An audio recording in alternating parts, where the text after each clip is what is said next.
todos. Tudo bem, irmãos, com vocês? Sejam muito bem-vindos à nossa igreja, nosso distrito do Burgo Paulista.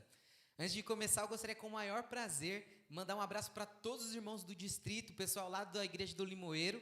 Se você está acompanhando aí, aproveita para compartilhar o link com seus irmãos. Também os irmãos da Vila União, minha família congrega lá, então meu pai, minha mãe, bom sábado para vocês.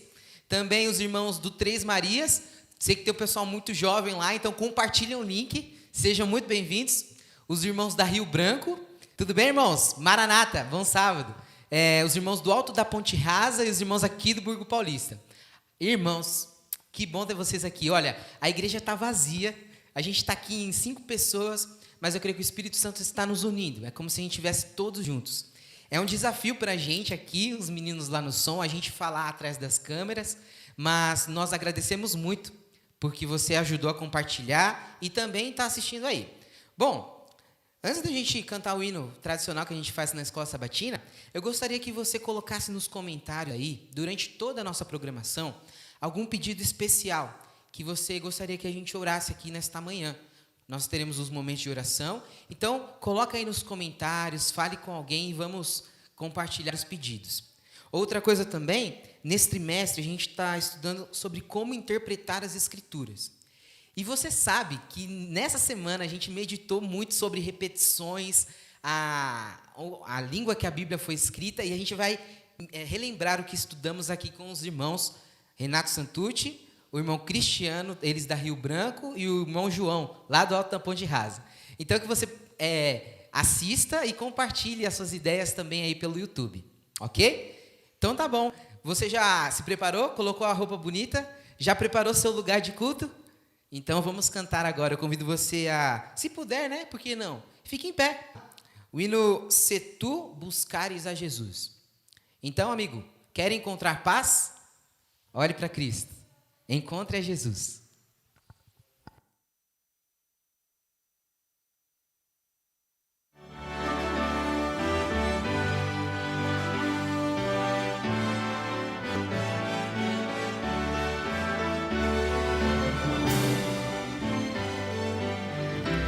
Vamos lá, hein? Bem bonito, todos juntos, como um coral, um longe do outro. Vamos lá. Se tu buscares a Jesus, encontrarás o Salvador. A ti virá manhã de luz e paz em seu amor. Se buscares conhecê-lo, ó sim, amá-lo-ás também. Manhã feliz para ti no lar de além. Agora só as mulheres, vamos lá. Pode cantar, irmã. Amém. Agora a vez dos homens. Vamos lá? O amor e as bênçãos lá do céu, de Deus a doce paz. Se buscares conhecê-lo, todos juntos agora. Ó sim, amá-lo-ás também. Bem bonito amanhã. Feliz despontará para ti no lar de além. Jesus compreende a tua dor e sempre quer teu bem-estar. Crer, pois, que junto ao Salvador conforto has de gozar. Se buscares conhecê-lo, ó sim, amar. Para terminar agora, manhã feliz despontará para ti no lar de além. Amém.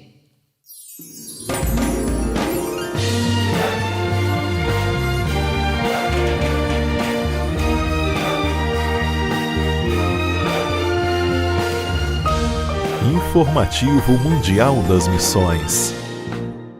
O ateu evangelista. Esko apareceu na igreja de Piteå, na Finlândia, e disse: "Eu preciso de comida para os meus amigos."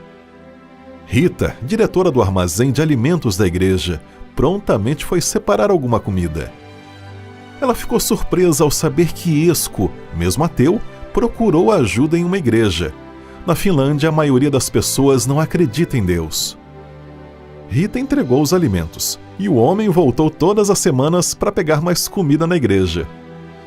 A comida era para um casal chamado Pasi e Krista, que estavam em dificuldades financeiras devido à recessão econômica no país. Para lidar com isso, o casal recorria ao álcool, mas eles ficaram surpresos quando Esko chegou com a comida. Esko explicou que a comida vinha de uma igreja, e ao sentar para jantar, ele orou antes da refeição. Krista não entendeu nada. "Um ateu orando?" perguntou. Por isso, o casal decidiu conhecer a igreja adventista. O casal foi na igreja na semana seguinte, e na outra também. O interesse por Deus foi surgindo no coração deles. Esko ficou feliz. Ele chegou a dizer: "Agora a minha missão está completa." Mas, infelizmente, pouco tempo depois, ele faleceu.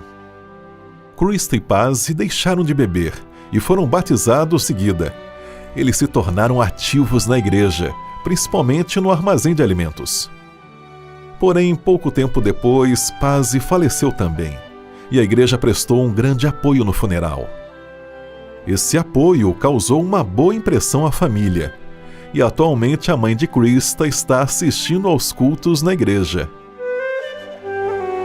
Ao todo, 10 pessoas foram batizadas nestes 5 anos desde que o armazém foi criado.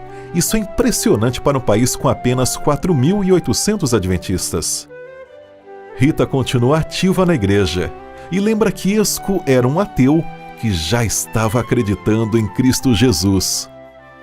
Parte da oferta deste trimestre irá construir uma igreja e um centro de influência em Nicósia, Chipre. Sejamos liberais.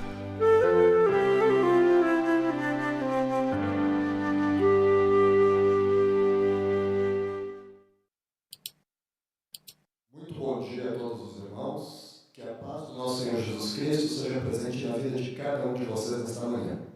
Estamos reunidos aqui para iniciarmos a nossa escola sabatina.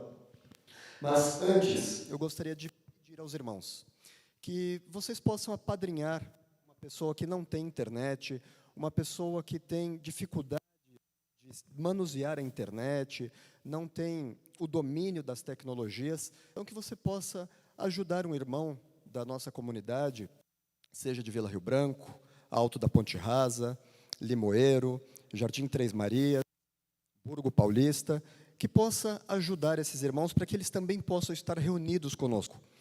A igreja está vazia, mas nós estamos na casa dos irmãos para poder levar a mensagem, para que possamos estar juntos, compartilhando momentos de fé, compartilhando momentos de alegria do Santo Sábado. Para o estudo da nossa lição, nós temos aqui conosco o Cristiano. Ele é ancião de Vila Rio Branco e é diretor de jovens também da igreja de Vila Rio Branco. O irmão João, que ele é do Alto da Ponte Rasa, é instrutor bíblico e também ancião, primeiro ancião daquela comunidade. Eu sou Renato Santucci, sou graduando em teologia e vamos estar aqui nesses próximos momentos conversando um pouco sobre as escrituras, sobre idioma, texto e contexto. É um tema muito importante, é algo que nós, como adventistas do sétimo dia, já fomos conhecidos como os maiores conhecedores da palavra de Deus. Infelizmente, com o passar dos anos, isso veio se perdendo um pouco. Nós deixamos de ter contato com a palavra de Deus, nós deixamos um pouco de estudar, de nos aprofundarmos na palavra de Deus. Por esse motivo, nós temos instrutores bíblicos para que possamos compreender melhor as Escrituras. Eu trouxe um material auxiliar. Nós encontramos aqui nessa lição falando um pouco sobre os livros antigos, e aqui eu tenho uma Torá, né, a lei de Moisés, escrita em hebraico. Tenho uma Bíblia hebraica. Temos a Septuaginta, né, a tradução do Velho Testamento para o grego, que também encontramos na lição. E temos uma Vulgata, que é a língua em latim, a Bíblia traduzida para o latim. Nossa, mas eu preciso de todo esse material para compreender a palavra de Deus, para compreender a Bíblia? Não, irmãos. Mas se uma dúvida foi gerada em relação a um texto, pegue uma versão diferente. Às vezes você está com a Nova Linguagem Internacional, pegue uma revista atualizada, né, para que você compare esses versos, para que você possa ter um brilho maior, uma condição maior de compreender o texto. Porque muitas vezes a gente, né, está estudando, está lendo, e a gente se depara com uma palavra, e essa palavra nos deixa em dúvida. Então, comparando com outras versões, a gente consegue ter um brilho maior na palavra de Deus. Que a Bíblia ela foi escrita em 3 idiomas: hebraico e aramaico, no Antigo Testamento, e grego no Novo Testamento. Subsequente, ela foi traduzida para o latim. Latim foi traduzida para o alemão, alemão e inglês, e depois todos os idiomas, como nós podemos ver aqui. 1,5 milhão de pessoas não têm acesso à palavra de Deus ainda. Então, nós precisamos fazer com que essas pessoas tenham condições e tenham acesso a esta palavra, que tenham condições de compreender as maravilhas desse texto. Para que nós possamos começar o estudo da lição, eu vou pedir para que o nosso irmão João, ele possa nos dirigir na palavra de Deus, uma oração, para que possamos estudar. Oramos. Maravilhoso Deus, Pai de amor e misericórdia, estamos imensamente agradecidos por uma oportunidade que o Senhor nos concedeu de mais uma semana de vida. Te agradecemos também, ó Pai, pelo privilégio de estarmos no seu santo sábado para recapitular essa lição que estudamos durante essa semana. Te agradecemos, ó Deus, por mais um dia de vida, portanto. Abençoe a todos os nossos irmãos nesse momento que está nos assistindo, que está também ali participando dessa lição, que o seu Santo Espírito se faça presente nas nossas vidas. Te oramos em nome de Jesus. Amém. Amém. Bem, idioma, texto e contexto. O verso para memorizar: tomai este livro da lei, e pondo ao lado da arca da aliança do Senhor vosso Deus, para que ali esteja por testemunha contra ti. Deuteronômio 31, no verso 26. Então, aqui a gente entra no contexto dos idiomas, né, das pessoas, das traduções, onde a Bíblia chegou, onde ela não chegou. Vou pedir para que o irmão Cristiano possa nos abrilhantar esse contexto. Bom dia a todos os irmãos, um feliz sábado, a graça e a paz de Cristo. Bem, nós sabemos que ao lado da arca do concerto ficava o livro da lei, o Pentateuco, os primeiros 5 livros escritos por Moisés. E dentro da arca ficava os 10 mandamentos da lei de Deus. Então nós podemos concluir que a Bíblia é a revelação escrita de Deus para nós. Foi a forma que Deus encontrou para se relacionar com seu povo e para nos mostrar qual era o plano da salvação para o ser humano pós a queda. Como o Renato bem colocou, a Bíblia ela tem diversas traduções, mas tudo teve início em 1457, com João Gutenberg, que foi o inventor da imprensa. Ele então fez a primeira impressão da Bíblia no seu idioma, e as Bíblias foram passando de mãos em mãos, sendo traduzidas para vários idiomas. Nós temos, em 1804, que foi criado a primeira sociedade bíblica em Londres. E em 1816, a Sociedade Bíblica Americana. Concluir que, depois de um período em que a palavra de Deus, as pessoas elas não tinham acesso, apenas o clero, né, apenas os líderes religiosos tinham acesso às Escrituras. A partir da invenção da escrita, a Bíblia ela pôde ser traduzida na língua materna, na língua do povo, e as pessoas então começaram a ter acesso às Escrituras. E nós temos um povo em especial que eu gostaria de fazer menção, né, a partir de Pedro Valdo, né, conhecido como valdenses. Eles traduziam ali porções das Escrituras numa época em que era proibido, né, andar com a Bíblia, e eles andavam pelos vilarejos, pelas cidades, com algumas porções das Escrituras, e aquelas pessoas que se interessavam em conhecer a Bíblia, eles faziam essa divisão, né, eles compartilhavam um pouquinho da palavra de Deus em porções com as pessoas, para que elas pudessem conhecer sobre o amor de Deus e sobre o plano da salvação para a vida delas. Irmão João, o senhor quer acrescentar alguma coisa nesse contexto? A introdução já disse quase tudo sobre a respeito, mas é importante acrescentar também mais um pouco, que a Bíblia sendo a nossa única regra de fé, nós temos essa oportunidade de nos aprender a cada dia mais quando nós dedicamos ao estudo da palavra de Deus. A Bíblia em si, por ela só, ela não se explica nada. A Bíblia, ela fechada, ela não vai dizer nada.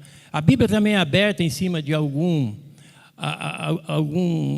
lugar na sua casa, também você não vai aprender nada. Mas quando você pega a Bíblia e começa a estudá-la profundamente, com a presença do Espírito Santo, você vai aprender muito. Eu costumo dizer que a Bíblia e a lição da escola sabatina, ela é uma mini escola de teologia. Nós temos esse privilégio de aprendermos a cada dia mais estudando a Bíblia.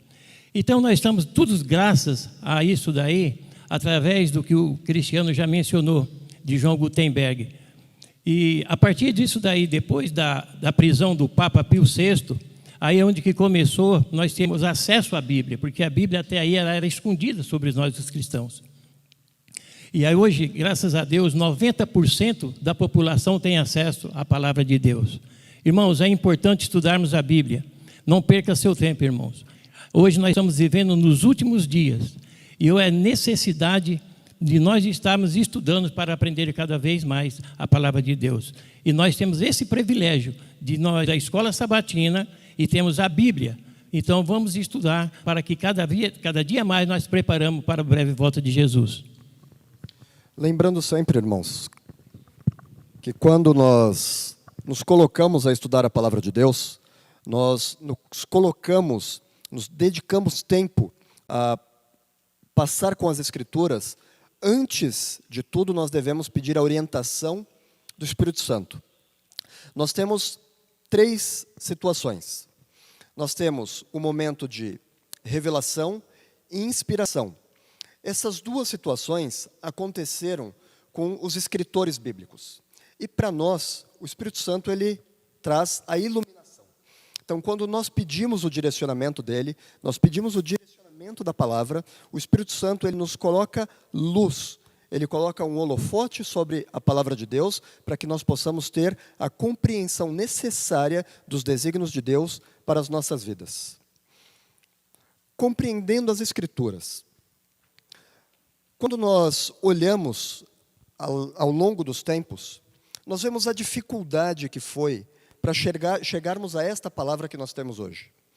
No princípio, se escrevia em cacos de argila, em peles de animais, em papiro, um processo longo para chegar a uma folha de papel. Os meios eram escassos, os meios eram de difícil acesso para que se pudesse escrever a palavra de Deus. Então, o autor ele não se colocava simplesmente a escrever. Hoje nós temos a facilidade de um smartphone, de um tablet, do nosso computador, fácil acesso a papel, a uma caneta para que possamos escrever. Naquele tempo não era assim. Quando se passava o processo de revelação e inspiração, ele precisava pensar muito bem as palavras que ele iria colocar ali, para que não perdesse material, não tivesse perda de tempo. Então existia toda uma preocupação e todo um trabalho do autor através do Espírito Santo na vida dele. E nós começamos aqui com uma pergunta na parte da compreensão das Escrituras. Vou passar para o irmão Cristiano para que ele possa nos trazer luz aqui em torno dessa pergunta que vem no contexto de 2 Timóteo.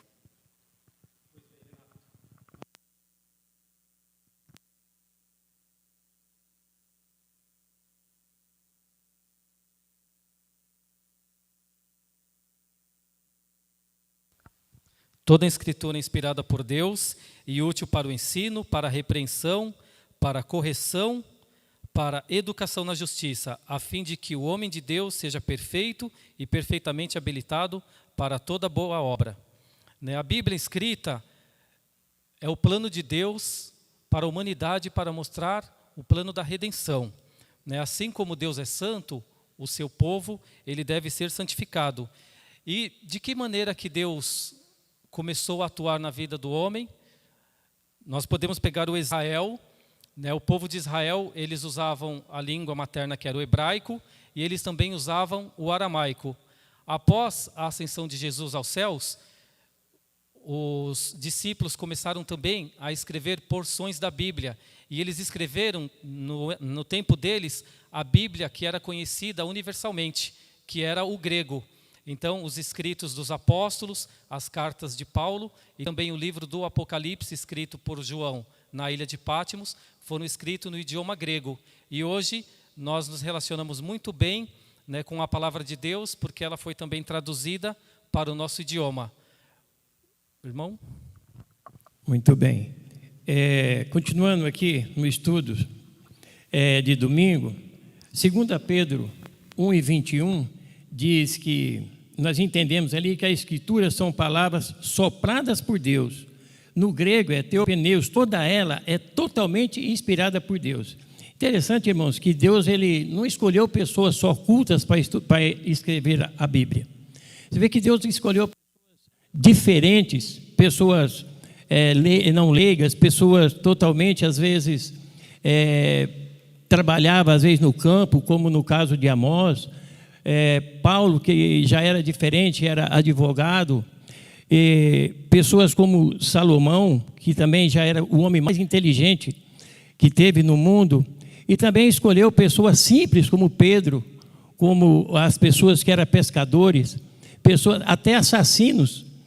Deus escolheu pessoas até pagãos para escrever a palavra de Deus.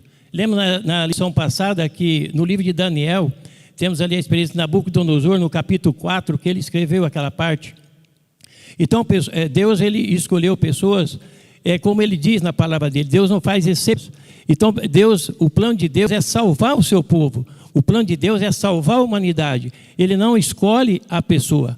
Agora sim, nós temos o livre acesso de escolher se nós aceitamos ou não. Mas o plano de Deus sempre foi de salvar todas as pessoas. A palavra do Senhor, a palavra de Deus, o desejo de Deus, na verdade, era para salvar o povo de Israel. A Bíblia ela foi escrita para que o povo se preparasse para ser salvo. Então Deus ele escolheu um povo para que se espalhasse a palavra dele para o mundo. E para que nós sejamos, e o povo dele sejam obedientes e sempre aptos para obedecer os seus mandamentos. Nós vemos aqui em Deuteronômio 32, no verso 46 e 47, falando da importância que cumprissem a lei da Torá.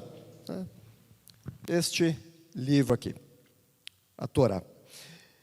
E qual é a importância para os nossos dias de nós cumprirmos os desígnios de Deus e as leis descritas neste livro? Cristiano?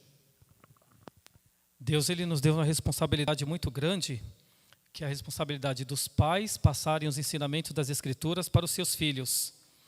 Nós podemos citar aqui a tradução do João Ferreira de Almeida, que a princípio era um católico que se converteu ao protestantismo. No ano de 1681, ele começou a tradução da Bíblia para o Novo Testamento. Ele só conseguiu fazer a tradução da primeira porção, ou seja, do Novo Testamento. Enquanto ele estava fazendo a tradução do Antigo Testamento, ele acabou perdendo a vida. E só a partir do ano de 1819 é que nós tivemos essa porção de todas as Escrituras traduzida para o português. Ou seja, passado ali mais de 140 anos. Vamos ver a dificuldade disso tudo. Então, as palavras, elas vão mudando com o passar do tempo. Por isso que nós temos as diversas traduções, aqui como o irmão Renato nos mostrou, mas nós temos essa oportunidade de estar sempre pesquisando, né, olhando as palavras daquela Bíblia, naquela tradução, nessa tradução, mas eu acredito que você que deve estar com a sua Bíblia João Ferreira de Almeida, você tem um excelente material na sua mão, né? A palavra de Deus, com o passar do tempo, ela não se modificou, ela continua sendo e sempre. Nós temos um ponto muito importante. Muitas pessoas não têm acesso a essa palavra. Para nós, no mundo em que nós vivemos, no país em que nós vivemos, é muito fácil o acesso à palavra. Mas nós olhamos que muitas pessoas ao longo da história morreram para que essa palavra pudesse chegar às nossas mãos, para que nós pudéssemos ter o privilégio de ter ao menos uma versão da palavra de Deus, ao menos uma versão desta Bíblia.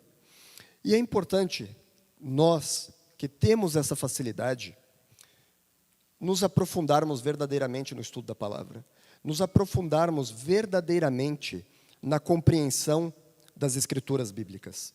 Irmão, o senhor quer nos abrilhantar sobre esse contexto de compreensão e estudo efetivo da palavra para os nossos dias? Ainda concluindo aqui o domingo. É importante também aqui nós salientarmos que o mundo hoje existe mais de 7 bilhões de habitantes. Mais de 7 bilhões e meio, precisamente, de habitantes. E 90% da população do mundo tem acesso à Bíblia. Você veja que 10% ainda é muita pessoa. São muitas pessoas ainda que não têm acesso à Bíblia. Então, meus irmãos, há muito trabalho ainda para fazer. Mas eu creio, irmãos, que esse trabalho, diante da tecnologia, diante dos esforços que o povo está para pregar o Evangelho, acredito que isso aí terá terminado bem próximo. E a compreensão da palavra de Deus é importante, irmãos, porque muitas vezes, muitas pessoas leem a Bíblia, mas leem o texto, mas não leem o contexto. E para nós termos um entendimento realmente da palavra de Deus, o que Deus quer passar para nós temos que estudar a palavra de Deus, lendo textos e os contextos, para que nós não caímos em coisas erradas. Nós temos que ensinar a palavra de Deus correto, conforme Ele deseja para cada um de nós. Muito bem, irmãos. Eu vou trazer uma curiosidade, aqui um ponto, que é interessante para que nós possamos ter uma maior compreensão da palavra de Deus. Quando nós abrimos as nossas Bíblias, eu não sei se fica visível para todos, mas nós temos uma parte em negrito, sempre acima do capítulo. Geralmente ali é o título do texto.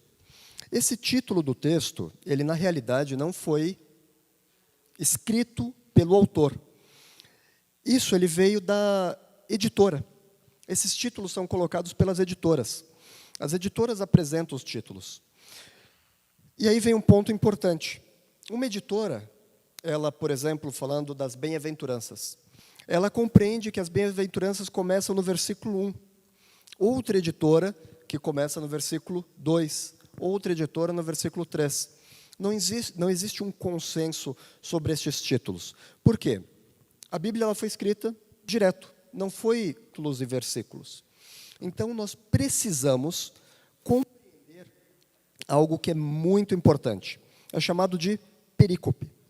A perícope é a delimitação do texto. Então, muitas vezes a gente está dentro de um capítulo, mas a gente não consegue compreender o que está ali. Nós precisamos voltar um pouco, entender o contexto. Ali é o início da perícope até o final daquela perícope. O que é?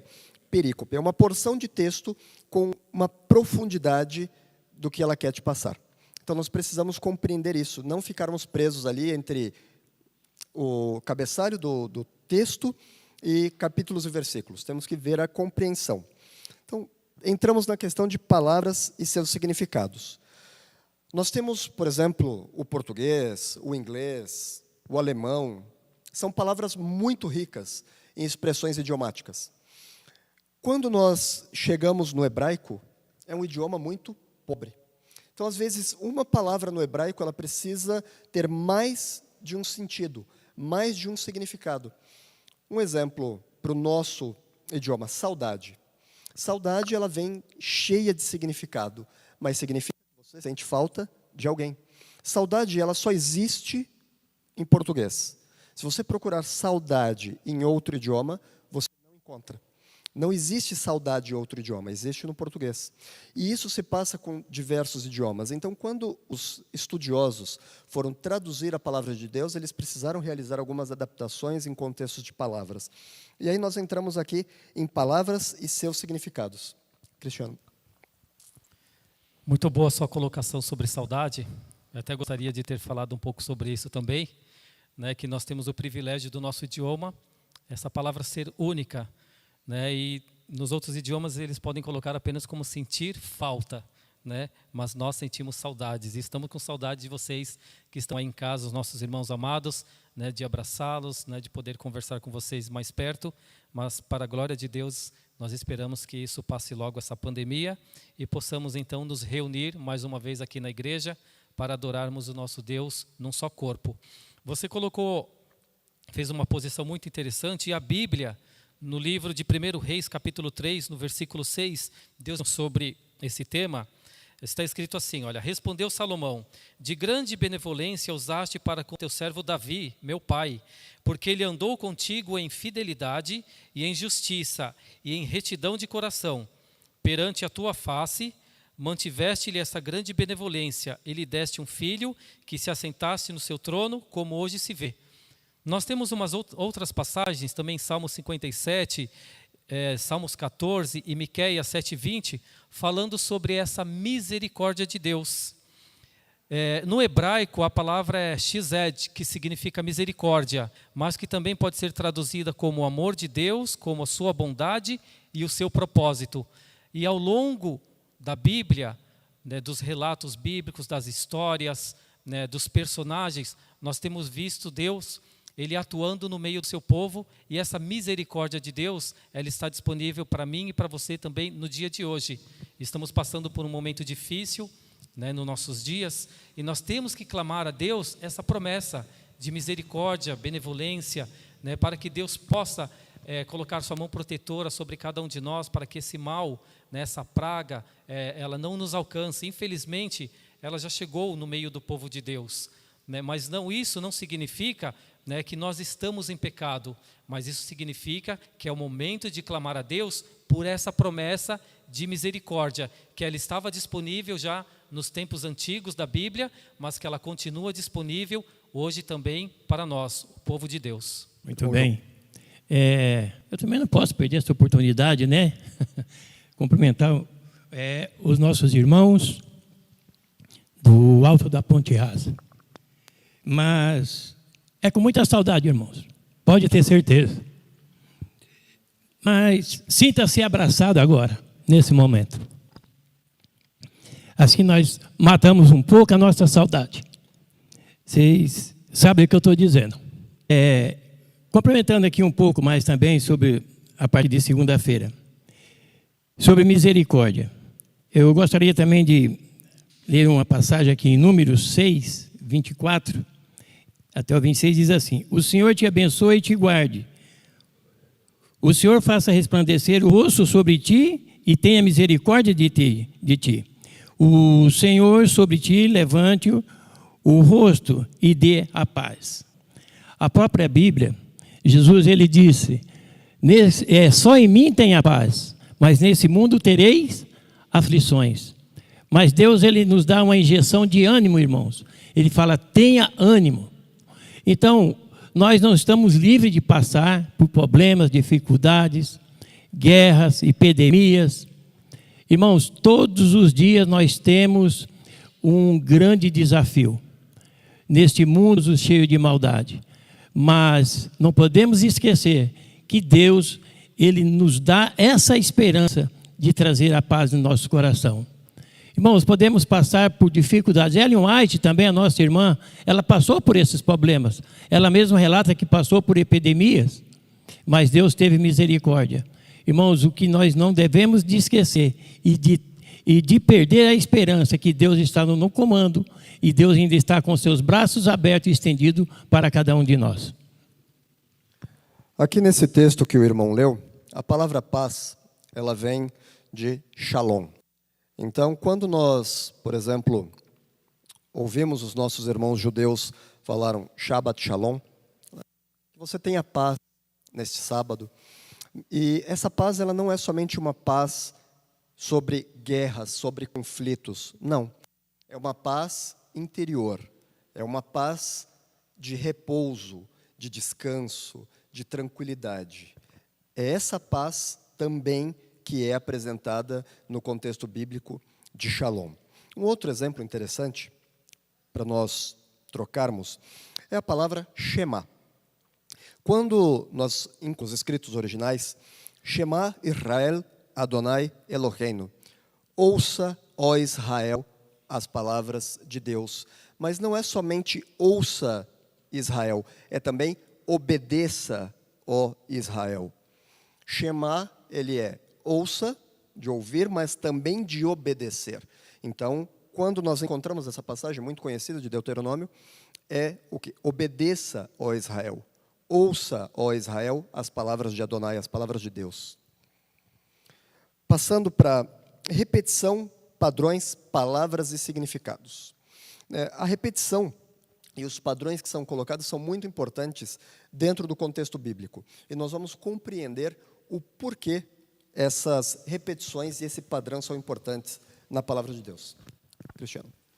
É verdade. No idioma original hebraico foram desenvolvidas formas diferentes de enfatizar as ideias. E uma que é muito clara aqui, por exemplo, são as repetições. E Deus, ele usou através de Moisés, ou Moisés usou para explicar sobre o plano de Deus, quando ele se referiu ao homem. Né? Em Gênesis, no capítulo 1, no versículo 27, nós temos ali 3 repetições. Né? Deus, ele criou o homem à sua imagem, e Deus criou homem e mulher. Aqui nós estamos enfatizando sobre a criação, sobre Deus ser esse criador. Né? O texto ele descreve a criação do homem como: criou Deus, pois, o homem à sua imagem, a imagem de Deus os criou, homem e mulher os criou. E aqui nós podemos ver essa repetição tripla, falando sobre um atributo de Deus. Mas nós temos um outro exemplo também, não é verdade, irmão João? Muito bem, Cristiano. É bem colocado mesmo. Interessante também que no idioma original, o grego, no hebraico, ali não existe pontuação, né, gente? O original é escrever o texto sem pontuação. Então, às vezes, uma palavra tem muito significado, como já foi mencionado. Por exemplo, o bará, criar, não é? Mas na criação aí, como o Cristiano mencionou, você veja bem, Deus criou o homem à sua imagem e semelhança, e do pó da terra Deus criou o homem. Então ali são as três passagens que não deixa dúvida que Deus realmente é o Criador de todas as coisas. Agora, lembrando que o inimigo de Deus, ele vem colocando coisas em discordância para o mundo, colocando no mundo. Há anos atrás, Satanás ele inventou uma história que o homem ele veio da evolução. E a Bíblia deixa bem claro que nós somos criados por Deus. Nós somos feitura de Deus. O irmão ele falou sobre a escrita hebraica. Eu não sei se vai ficar visível para os irmãos, mas aqui nós temos um exemplo, né? Está escrito estaturtência aqui em hebraico. Esse daqui é o hebraico arcaico, sem pontuação. Depois, eu não sei se os irmãos conseguem visualizar que tem algumas pontuações embaixo das principais palavras. Por quê? O idioma não era vocalizado. Não se conseguia vocalizar o hebraico arcaico. Então, estudiosos, grande parte erudeus, fizeram essas pontuações para conseguir vocalizar as palavras para que fosse mais fácil o estudo. Então, o hebraico que nós temos hoje já é um hebraico mais moderno, né, mais vocalizado, e hoje em Israel, né, se usa um hebraico seguindo essa com uma linha maior de palavras. Moisés, ele para falar dos atributos de Deus como Criador, edição falando sobre Adão. Mas Isaías teve uma visão. Na visão de Isaías, ele pôde ver a plenitude do poder de Deus em templo. E ele começa, Isaías capítulo 6, no versículo 3, ele diz assim: e uns para os outros dizendo, Santo, Santo, Santo é o Senhor dos exércitos, toda a terra está cheia da sua glória. Nós temos aqui, mais uma vez, uma repetição. 3 vezes é mencionado um dos atributos de Deus, de santidade. Né? Deus como Criador, Deus sendo santo. E eu vou repetir, o desejo de Deus para mim e para a sua vida é que nós sejamos semelhante a Ele, que nós sejamos santo na nossa maneira de tratar as pessoas, na nossa maneira de atuar no meio da sociedade, porque as pessoas elas estão olhando para nós. Você talvez não saiba, mas você pode ser a única Bíblia que alguém que está aí fora vai ter acesso. As pessoas estão olhando para as nossas vidas. O apóstolo Paulo chega a dizer que o universo está muito curioso com o que está acontecendo aqui na terra, porque Deus escolheu salvar este povo que estava perdido, estava em pecado, mas pela sua misericórdia, Ele enviou o seu Filho amado Jesus para morrer no meu e no seu lugar. E o universo quer saber o porquê que Deus se preocupa tanto com pessoas assim como nós, que somos falhos, somos pecadores, temos as nossas limitações, mas a palavra diz que Deus amou o mundo de tal maneira que Ele deu o seu Filho unigênito, para que todo aquele que nele crê não pereça, mas tenha a vida eterna. Então, as pessoas estão de olho em nós, e nós como cristãos temos de apresentar às pessoas um Deus criador e um Deus santo.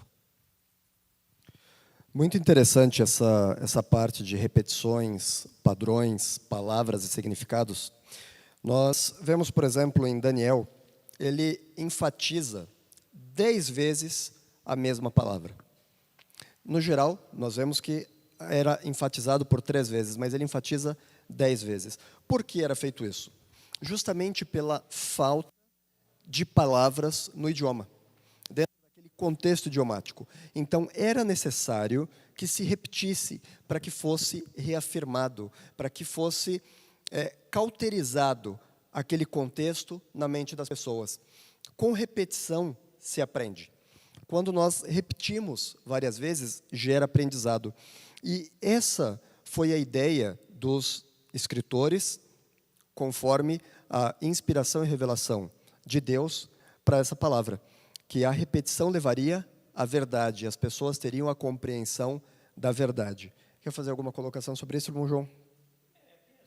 Para acrescentar só aqui mais um pouquinho, a questão do hebraico, por que eles repetiam, às vezes, as palavras de Deus? Era para dar a ênfase de apresentar realmente Deus como nosso Criador. Agora, textos e contextos. Foi aquilo que eu comentei um pouquinho atrás sobre a delimitação da perícope. Quando nós delimitamos o texto para podermos ter uma compreensão maior sobre o que a palavra de Deus está nos revelando naquele momento, naquela porção bíblica. Então, esta parte foi reservada para isso, textos e contextos. Quando muitas religiões, infelizmente, muitos dos nossos irmãos em outras denominações, eles retiram textos dos seus contextos para gerar um pretexto. Então, nós vemos, a lei foi abolida, o Velho Testamento foi abolido. Hoje nós estamos sobre uma nova aliança, nós estamos sobre uma nova lei. Todas essas situações são apresentadas para nós por irmãos de outras denominações. E como nós podemos apresentar a verdade para esses irmãos, comprovando, segundo a veracidade bíblica, que esses argumentos que eles apresentam para nós são argumentos infundados segundo a palavra de Deus. O profeta Isaías, ele explica muito bem sobre essa realidade de aplicar um texto fora do contexto, criando-se um pretexto.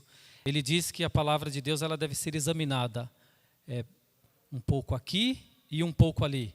Então, o verso bíblico, nós temos que analisar o capítulo bíblico e nós temos que buscar fontes em outros livros, em outras passagens, para que nós possamos, então, ter uma compreensão exata do que está se buscando, deste conhecimento. Na lição de quarta-feira, ele está falando sobre Adão em duas situações. Nós temos a situação de Adão, referindo-se à humanidade, porque é dito, quando Deus fala do homem, ele está se referindo não ao homem Adão, mas ele está se referindo ao homem Adão e Eva. Os dois são uma só pessoa.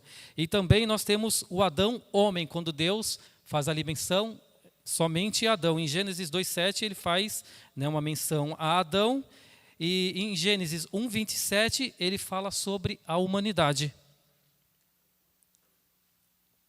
Irmão João, alguma colocação nessa primeira parte? Sim, a parte de quarta-feira, o texto e contexto, é bom acrescentar mais um pouco, porque a importância, como o Cristiano mencionou antes, do contexto. Irmãos, a gente que está acostumado a dar estudos bíblicos, nós estamos acostumados a dar estudos bíblicos, nós deparamos muitos com essa situação, com os irmãos de outras denominações, nossos queridos irmãos, pelo fato deles terem só esse conhecimento, foi assim que eles aprenderam. Então, aí há necessidade de nós entrarmos com a Bíblia, mostrando para eles a necessidade de nós aprendermos não só aquele texto, mas sim também o contexto, porque atrás daquele contexto vem sim a realidade daquilo que nós estamos passando para eles. Irmãos, o estudo da palavra de Deus, ela tem uma essência muito grande, ela tem uma coisa muito importante que fica por trás dos bastidores. Às vezes as pessoas textos e pega aquele texto para ele fazer aquilo que satisfaz a vontade dele. Mas não é isso que Deus quer de nós. Deus ele exige de nós a responsabilidade de nós sermos um cristão, ser verdadeiros e ser... Então, muitas vezes, o livro de Isaías, realmente, ele diz, João também diz ali no livro de João, examinais as Escrituras, porque julgais nela ter a vida eterna. São elas que de mim testificam. Se nós não estudarmos ali, a Bíblia, meus irmãos, não é para ler, ela é para ser estudada. E Mateus também diz ali que errais e não os conheceis as Escrituras. Voltamos no Velho Testamento, o livro de Oséias diz ali, o meu povo perece por falta de conhecimento. Então, irmãos, nós temos que estudar a Bíblia, pedindo a orientação do Espírito Santo, para que ele clareie a nossa mente, o nosso coração, o nosso entendimento, para nós passarmos para a pessoa a realidade da essência da palavra de Deus. O interessante é que nós temos que perceber quando há o erro. Por exemplo, no livro de Gênesis, no capítulo 3, no versículo 1, mas a serpente mais sagaz que todos os animais selváticos que o Senhor Deus tinha feito, disse, é assim que Deus disse. Aqui há uma distorção, porque a serpente diz assim, não comereis de toda a árvore do jardim. Nós sabemos que não foi isso que Deus disse, que eles poderiam comer livremente de todas as árvores que tinham ali no jardim, com exceção de uma, aquela que estava no centro do jardim, que era a árvore do conhecimento do bem e do mal. E nós temos uma outra situação em que Jesus ele está sendo crucificado e nós temos ali dois ladrões, um à sua direita e um à sua esquerda. Um estava blasfemando de Jesus e o outro estava clamando por misericórdia, perdoasse. E Jesus disse assim para ele, em verdade te digo que hoje estarás comigo no paraíso. Vocês percebem que se nós colocarmos uma vírgula, a ideia que dá é que naquele mesmo dia o ladrão estaria no paraíso com Jesus. Mas na linguagem hebraica não existe a pontuação.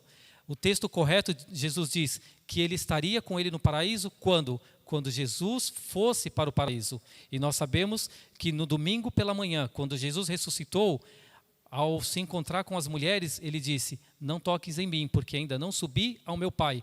Ou seja, ele não foi para o paraíso naquele dia. Então, se nós pegarmos o contexto, um texto fora do contexto, fazermos essa aplicação, de buscar outros textos bíblicos para nos lançar mais luz sobre aquele assunto, nós acabemos infligindo e cometendo esse pretexto. Infelizmente, o tempo passa muito rápido. Nós estamos nos encaminhando para o final da nossa lição. Mas um ponto muito importante quando nós nos dedicamos ao estudo da palavra de Deus, quando nós nos colocamos a estudar e compreender a palavra de Deus, nós precisamos verificar a história e o contexto do povo naquele local, naquela situação. O povo ele tinha um contexto de vida, uma situação. Por exemplo, hoje, quando alguém está apaixonado, quando alguém quer namorar alguém, nós falamos que o sentimento vem do coração, aí põe coraçãozinho, Isso é a nossa cultura ocidental, mas qual é a raiz desse sentimento? Qual é a raiz dessa situação do coração? O povo hebreu, eles sentiam pelo estômago, pela barriga. Sabe aquela expressão de borboletas no estômago?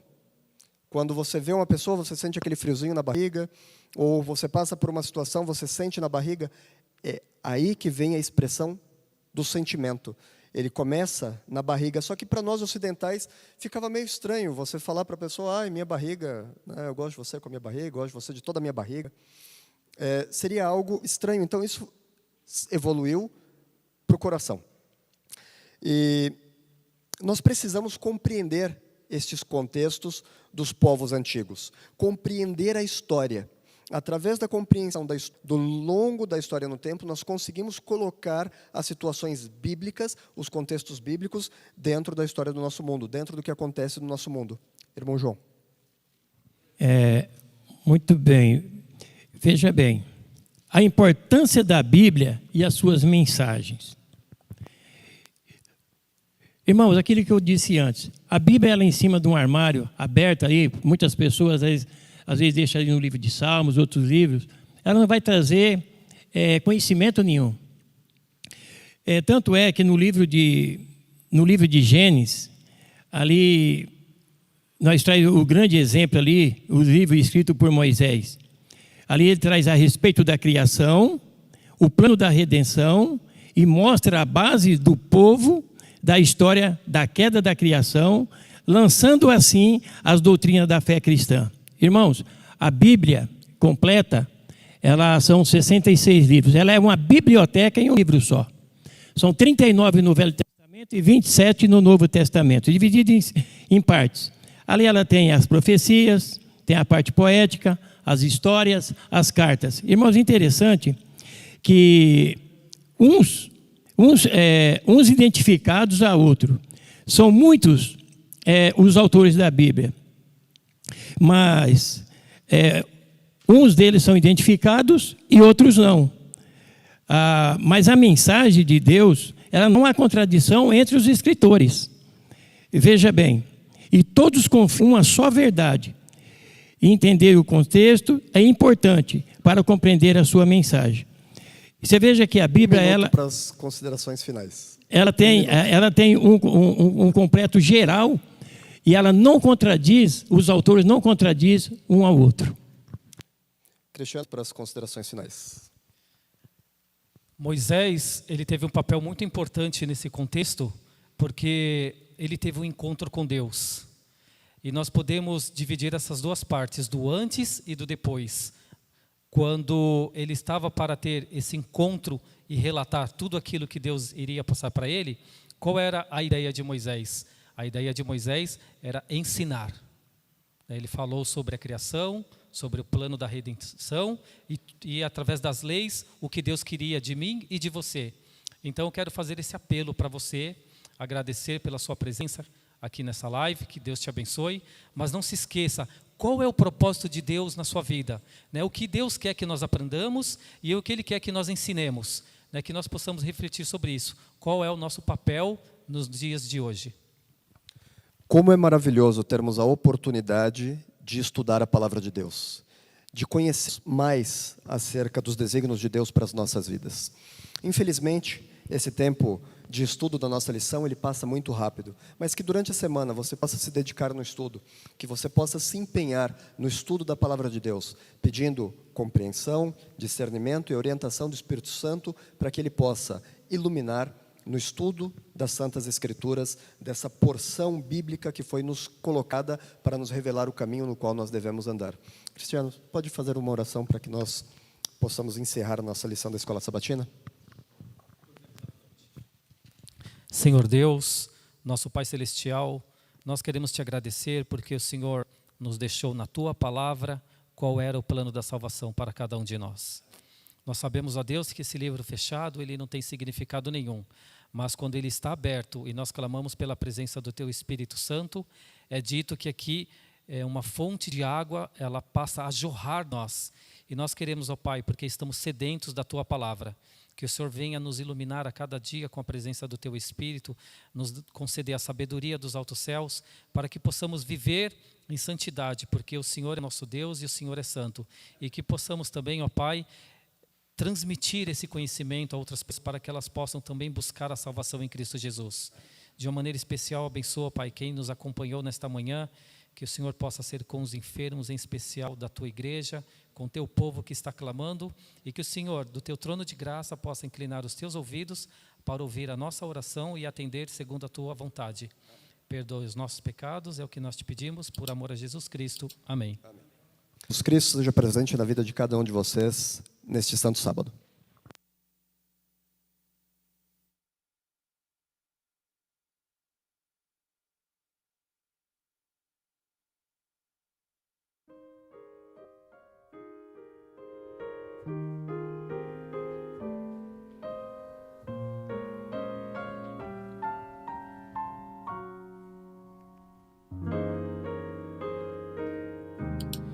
Quando os dias são difíceis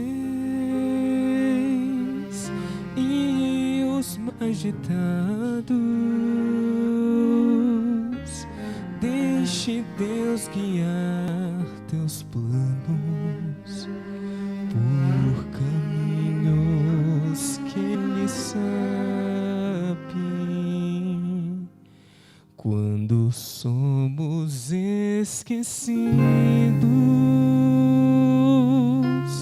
e as incertezas nos invadem, siga o rumo que Deus mostra, portas que se abrem.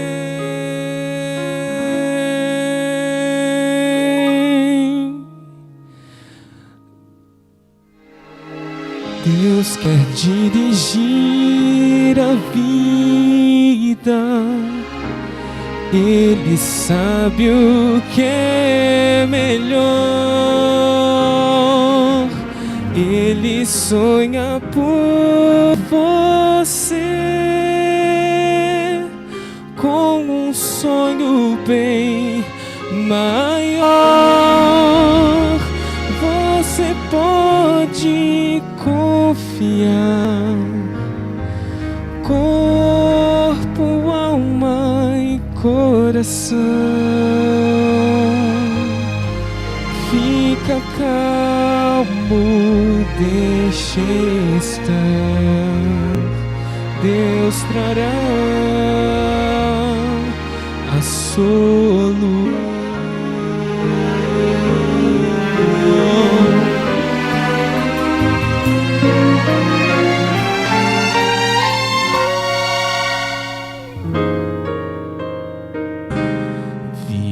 Aquilo em que acredita,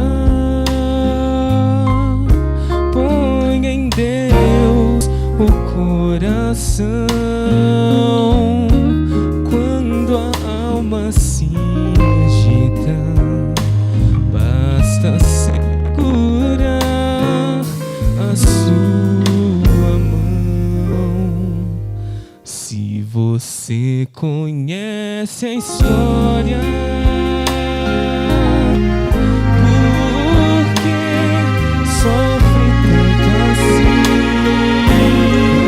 Deus atua na memória pra incerteza ter um fim.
Deus trará a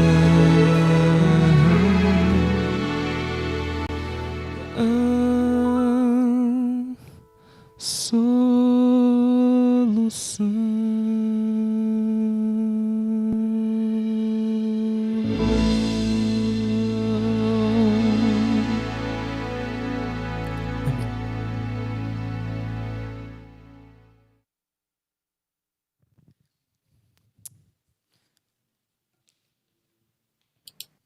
Amém?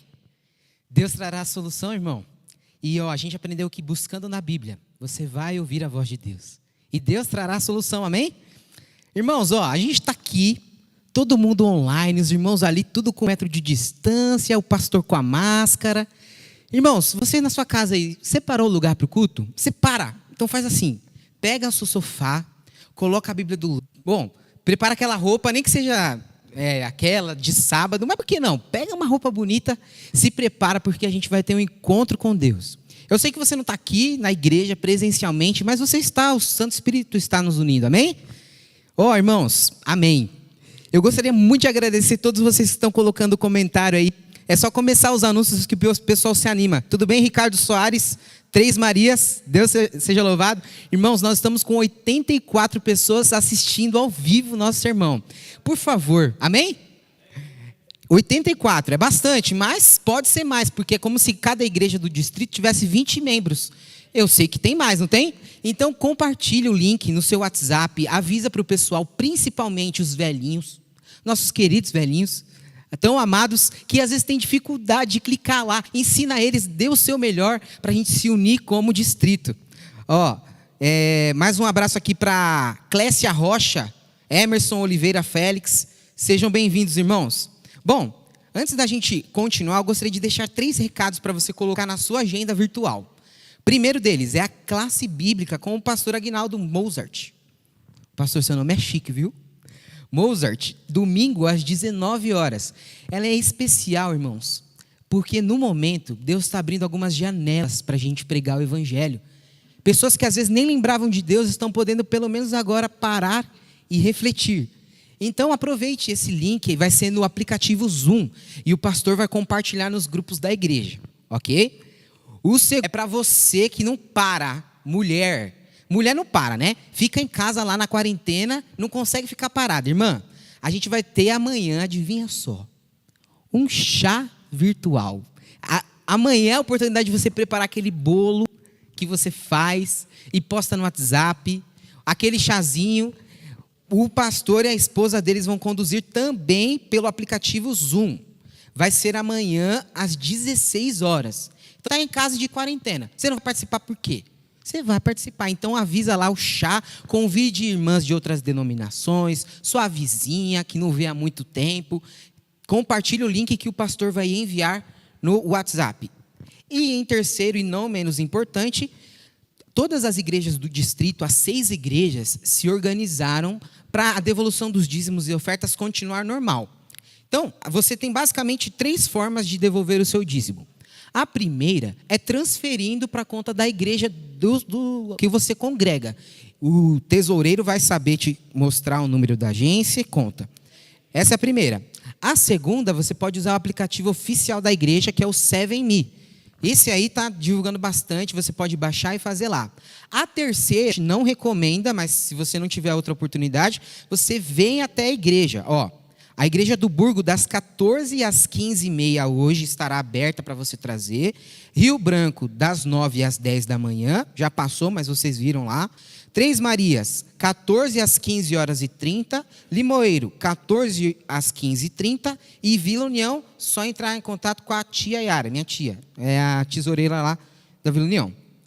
Alto da Ponte Rasa, entre em contato com o irmão João. É o senhor, né, irmão João? Entre em contato pelo irmão João. Esses anúncios básicos, recapitulando, amanhã 16 horas, chá virtual. Às 19 horas, a classe bíblica e a devolução dos dízimos e ofertas. Ok? Então, já compartilhou o link, já pôs a roupa bonita, já preparou o ambiente para cultuar a Deus? Amém. Fique agora então com o Provai e Vede. Meninos, antes disso, um abraço aqui, né? Feliz sábado, Marcos Francisco, Virgílio César, Maranata. E a Célia Marques. Nós aqui dos Três Marias estamos participando do Santo Culto. Amém? Bom sábado para vocês, irmãos. E orem para aqueles que estão vendo o link, pelo pastor que vai pregar e o que vai ser feito aqui. Bom sábado a todos.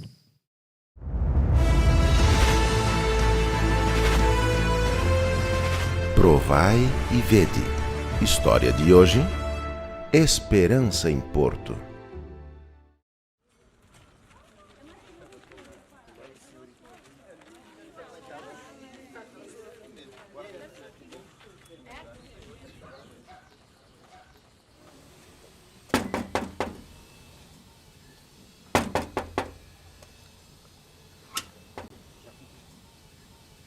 Bom dia, senhor Aniceto. Bom dia. Nós conversamos com sua neta Estela e ela pediu para que a gente viesse aqui conversar com o senhor sobre a possibilidade de nós podermos ficar aqui hospedados na sua casa durante o período do Caleb. Ah, sim, ela me falou. Na minha casa é muito simples, minha filha. Mas tem uma cama e um chuveiro quente para vocês. Obrigada. Foi assim que José Aniceto teve um contato mais próximo com os irmãos adventistas. Ele observava aqueles jovens pregando, visitando lares e foi se interessando mais em conhecer a igreja. Perto de sua casa, observou que havia uma obra recém-começada e ficou sabendo que era a construção da futura igreja adventista de Porto de Galinhas. Você sabe quanto tempo os Caleb vão passar aí? Eles falaram? Não, mas Estela pediu com tanto carinho que não podemos negar. Eles são jovens cristãos e precisam do nosso apoio. Será que eles sabem que nós não somos adventistas?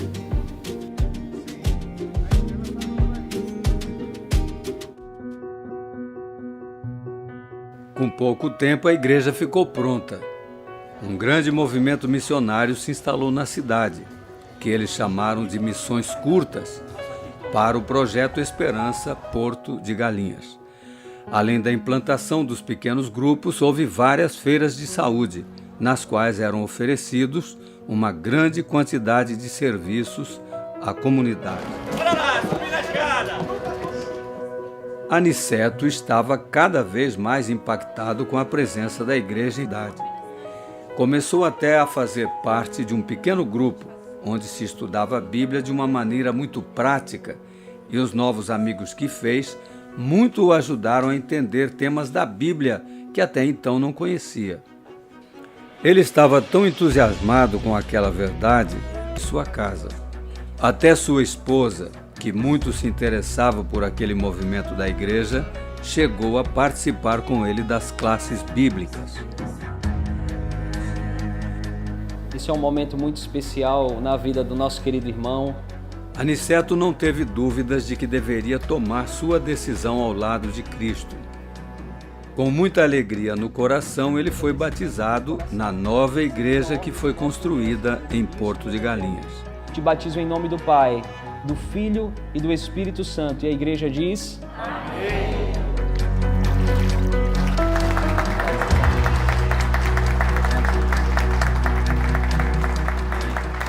Em resposta a tudo que Deus lhe deu, ele tem experimentado a alegria de ser um fiel dizimista e de ainda contribuir para o avanço da obra de Deus através das suas ofertas.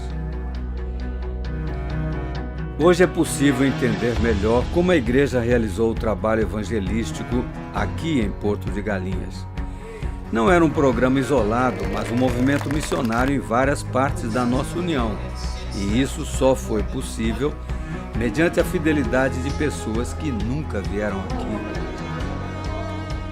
Por meio dos recursos financeiros, a pregação do Evangelho em todo o mundo se torna uma realidade.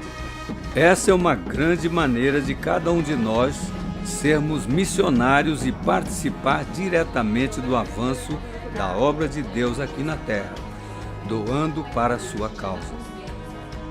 Louvado seja o nosso Deus pela fidelidade dos irmãos. Provai e vede. E agora, eu os convido para esse momento especial de adoração, através dos dízimos e das ofertas. Que Deus os abençoe.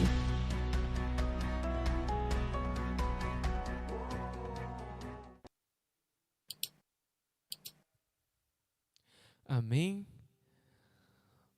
Mais um testemunho maravilhoso que chega até nós através do Provai e Vede. E agora, neste momento, nós vamos nos unir em congregação e cantar o hino de número 1 do Inário, Ó Deus de Amor.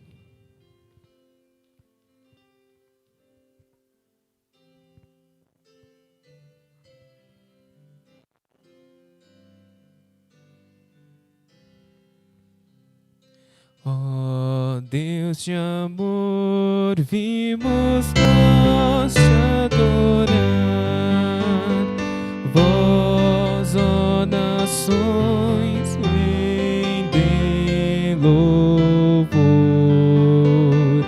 És tu, Senhor, o poderoso vencedor. És Criador e Rei sem par. Por teu poder nos criaste, Senhor, deste-nos vida em perfeição. E ao desviar-nos de teu plano de amor, veio em Jesus a salvação. Teu é o poder e o louvor, nosso Deus. Teu o fervor também. Qual rocha firme a verdade ficará. Deus eterno, Senhor, amém. Amém.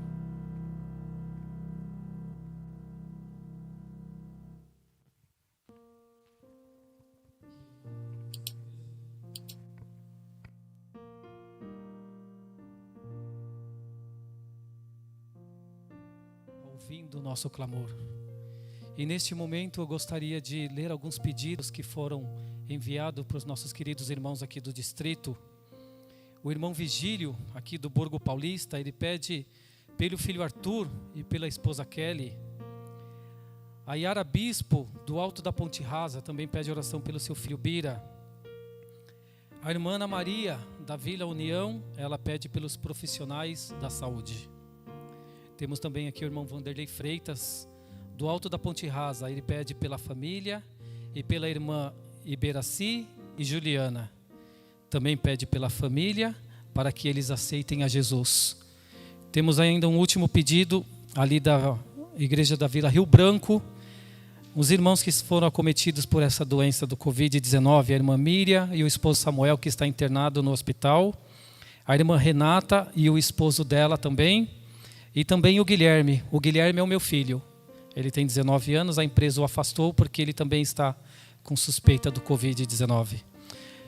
No livro de Isaías, no capítulo 57, no versículo 18, a palavra de Deus nos diz assim: Tenho visto os seus caminhos e o sararei, também o guiarei e lhe tornarei a dar consolação, a saber, aos que dele choram. Deus, ele está com seus ouvidos atentos, ouvindo o nosso clamor. E neste momento eu gostaria de convidar a curvar a sua fronte, a fechar os seus olhos. Vamos orar ao nosso Deus. Paizinho do céu, como é aí, ouvindo o nosso clamor. E nós queremos, ó Pai, colocar diante do teu altar os pedidos que aqui foram lidos, mas tantos outros, ó Pai, que ficaram guardados nos corações. O Senhor nos conhece, o Senhor sabe quem somos e quais são as nossas necessidades. Neste momento, em nome do Senhor Jesus Cristo, teu Filho amado, nós clamamos, ó Deus, que dos altos céus o Senhor ouça e atenda a nossa oração. Mas que tudo seja feito para a honra e glória do teu nome. E é por Jesus Cristo que nós oramos e agradecemos. Amém, Senhor. Amém. Os momentos a seguir, na segunda hora nós teremos aqui o pastor Aguinaldo e ele vai repartir o pão da vida conosco.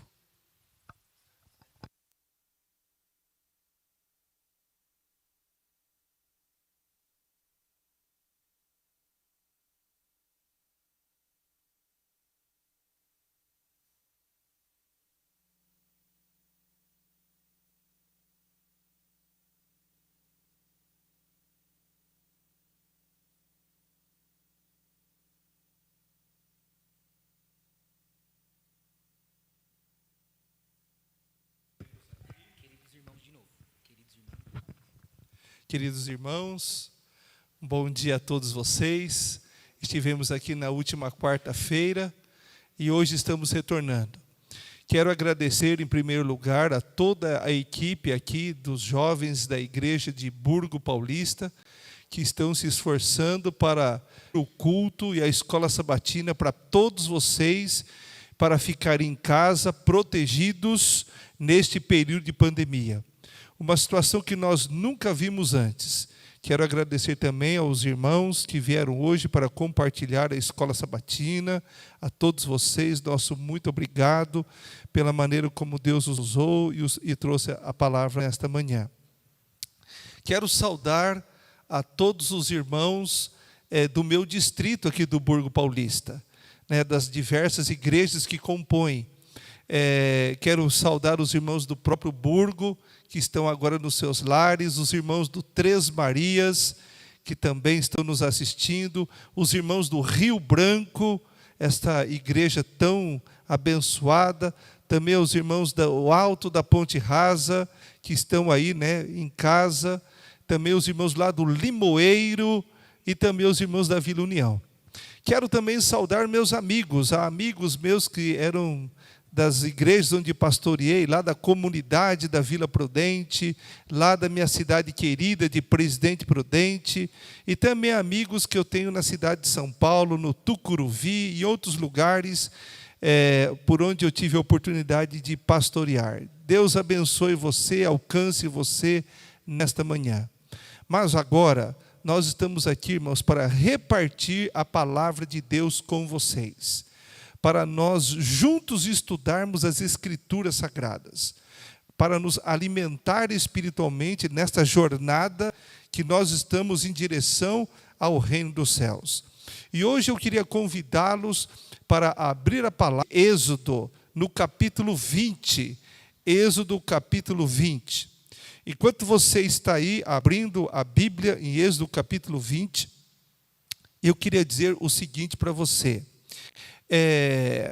Nós, adventistas, temos um grande apreço por esta parte das Escrituras, porque elas são estruturantes da nossa vida. E eu queria dizer o seguinte a vocês, meus queridos irmãos que estão nos assistindo. Este texto aqui, de Êxodo capítulo 20, ele foi envolvido em toda a sua circunstância, porque ele não foi dado de maneira qualquer. Se a gente examinar o capítulo que vem antes, a gente observa que Deus orientou todo o povo de Israel da maneira deste encontro que deveria ter. Então, o povo deveria preparar as suas vestes, o povo deveria preparar a sua apresentação, o seu coração para este grande encontro com Deus. E assim foi.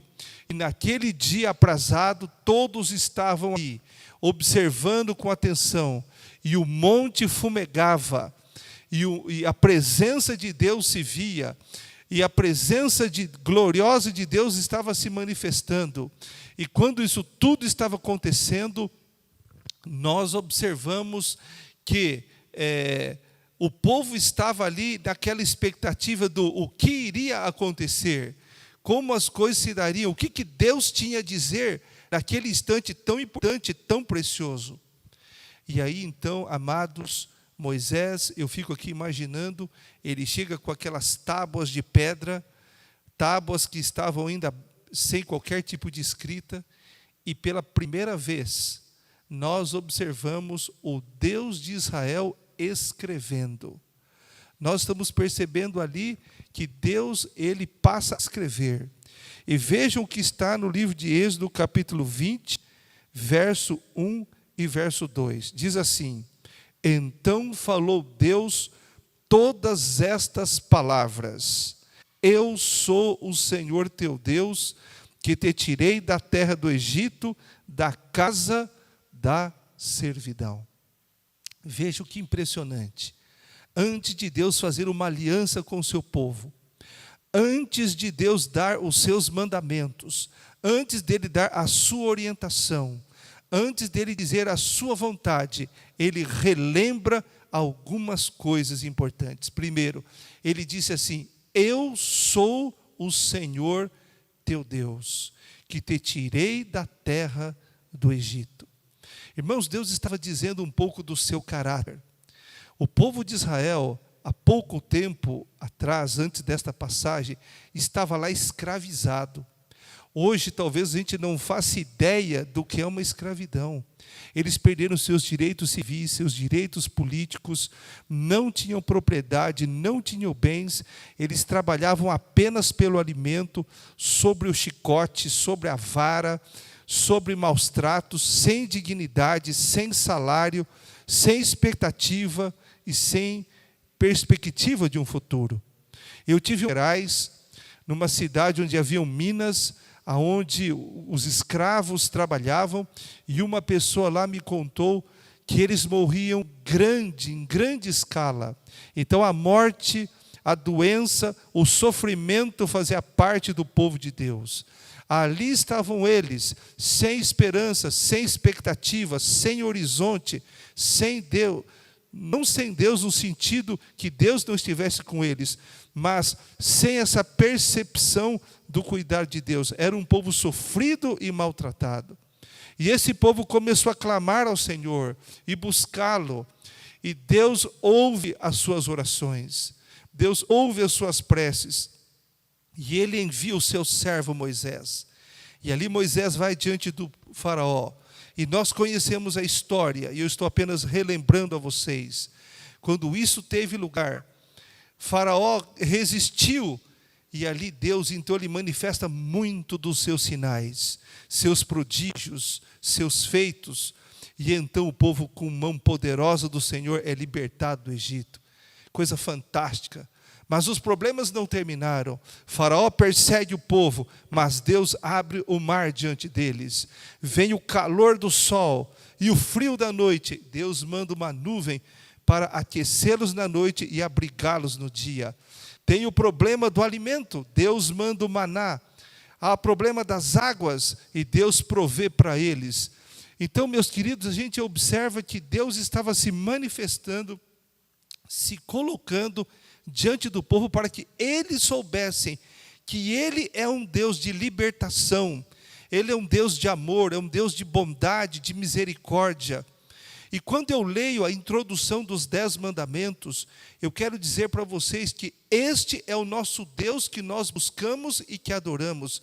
É um Deus interessado na nossa felicidade, na nossa libertação, no nosso crescimento, no nosso desenvolvimento de vida.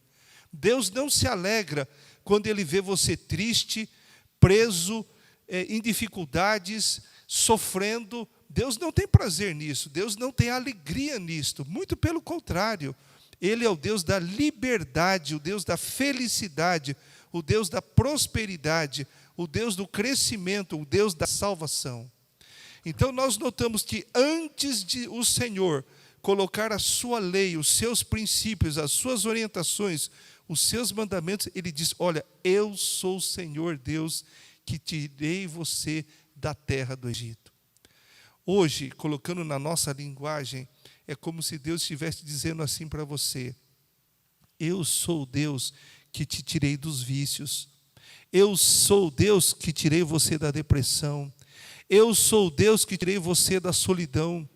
Eu sou o Deus que tirei você da... Eu sou o Deus que tirei você da desesperança. Eu sou este Deus. Eu sou esse Deus que estou levando você para o reino dos céus. Eu sou o Deus que voltarei para te buscar. Eu sou o Deus que ressuscitarei aqueles que morreram na minha fé e na minha confiança. Eu sou o Deus que levarei você para o céu. Eu sou o Deus da liberdade, da salvação e da felicidade. Às vezes, quando nós abrimos a palavra nos 10 mandamentos, às vezes nós já podemos ser tentados a pensar em proibições, em dificuldades, mas não. Os 10 mandamentos é uma revelação do Deus interessado em mim e em você. Entretanto, Deus nos conhece como ninguém. Ele sabe que nós precisamos de uma estrutura para viver. Nós precisamos de parâmetros, nós precisamos de orientações, nós precisamos de diretrizes, nós precisamos de caminhos, nós precisamos de posições em nossa vida. E o Senhor Deus, Ele é tão fantástico que Ele não quer complicar a vida de ninguém. Ele não quer criar problemas para ninguém. Ele não quer trazer peso para ninguém. Então Ele pega e dá de forma simples 10 princípios, 10 maneiras, 10 formas que na essência querem nos apontar 2 coisas. Primeiro, como amá-lo e como também amar os nossos semelhantes, aqueles que estão próximos de nós. Quando nós observamos a dádiva desses mandamentos, pensando no todo deles, nós chegamos a algumas conclusões. Quando nós olhamos para esta lei, nós podemos afirmar o seguinte, que esta lei, na verdade, é a lei que rege 3 coisas importantes em nossa vida. A primeira delas, eu diria que os 10 mandamentos são a lei da vida. Nessa lei, nós observamos como nos relacionar adequadamente com Deus. Às vezes você se pergunta assim, como posso eu me relacionar com Deus que eu não vejo, que eu não toco, que eu ainda não sinto, assim no sentido de tocá-lo, de vê-lo com os olhos, que eu não consigo captá-lo com os meus sentidos? Como me relacionar? Os 10 mandamentos nos ensinam a respeito disso. Os 10 mandamentos também falam a respeito do tempo. Ele diz que há um período de 7 dias. Então nós devemos dividir o tempo, de que forma organizar o tempo. Também ele fala de relações. Então nós observamos que ele é a lei que nos orienta como nos relacionar, como desenvolver as nossas relações. Também fala de materialidade, quando ele diz lá, por exemplo, não furtarás, ele fala de propriedade, isso tem que ver com aquilo que é material, então isso envolve a nossa materialidade de vida. Queridos, esta lei também é a lei do amor. É interessante que é através dos mandamentos e que nós aprendemos como efetivamente, de forma prática, amar, como eu já disse anteriormente, a Deus e ao próximo. Por isso eu diria que a lei de Deus ela é estruturante para a nossa vida. E a nossa mente, ela precisa disso. O povo de Israel, um povo totalmente desestruturado, e o povo de Israel representa todos nós, e então ele dá princípios práticos, simples, de como desenvolver o amor para com Deus e para amar nossa esposa, nosso marido, nossos filhos, nossos vizinhos, nossos colegas de faculdade, nossos parentes e por aí vai. Agora, queridos, eu queria dizer para todos vocês, a lei de Deus também é o parâmetro, o veículo que nos ajuda no nosso crescimento espiritual. Hoje em dia eu tenho observado uma espiritualidade meia líquida. Muitos falam de espiritualidade, e aí as pessoas começam a imaginar as mais variadas coisas. Muitos acham que espiritualidade é você ficar recitando alguns mantras, é você ficar ali naquela posição do yoga, fazendo meditação oriental. Muitos imaginam que espiritualidade é você fazer peregrinações. Mas, na verdade, espiritualidade é um relacionamento com Deus, prático, do dia a dia. É estar com Deus, é caminhar com Deus, é perceber a Deus, é senti-lo. E a lei de Deus nos ajuda muito nesse sentido. Porque ela fala de tempo para estar com Deus. Ela fala de priorização para estar com Deus. Então, a lei de Deus nos ajuda em nosso crescimento espiritual. Eu gostaria de hoje falar de cada um dos mandamentos, mas o tempo não permite. Não poderei entrar em cada um dos 10 mandamentos. Eu até sugeriria que você, lá na sua casa, hoje, à tarde, você abrisse este capítulo e fizesse um exame da sua vida, confrontando com os 10 mandamentos, para você verificar qual deles você está mais próximo, qual deles você sente que precisa se aprofundar, qual deles você precisa melhorar, qual deles você precisa crescer. Isto é fundamental em nossa vida, para termos um crescimento espiritual. Bem, muitos de vocês que estão me ouvindo conhecem os 10 mandamentos, admiram os 10 mandamentos, respeitam os 10 mandamentos. Mas a pergunta é: como observá-los? Como guardá-los? E eu ainda acrescentaria: por que guardá-los? Vejam, os 10 mandamentos, eles não são uma maneira de nós produzirmos e fabricarmos a nossa salvação. Nós não guardamos os mandamentos para sermos salvos. Há muitas pessoas que até criticam as pessoas que guardam os 10 mandamentos, porque entendem que esses estão guardando para serem salvos, como uma moeda de troca diante de Deus. Mas não é isto. Na realidade, nós somos orientados a guardar os mandamentos para expressar o nosso amor para com Deus. E agora me vem aquela palavra de Jesus que diz assim: se me amardes, então guardareis os meus mandamentos. Este é o motivo, esta é a busca, é por isso que nós guardamos os mandamentos do Senhor. O que eu diria para todos vocês que estão me ouvindo? Como que nós podemos guardá-la? Eu diria que nós só conseguiremos guardar esses mandamentos se nós tivermos, em primeiro lugar, uma admiração por Deus. Porque nós normalmente queremos imitar, seguir aqueles que nós admiramos, aqueles que nós achamos importantes, aqueles que nós percebemos que acrescentam algo, que falam de uma forma que nos ajude, que nos abençoa, que nos faz ver a vida de uma outra maneira, de outra forma.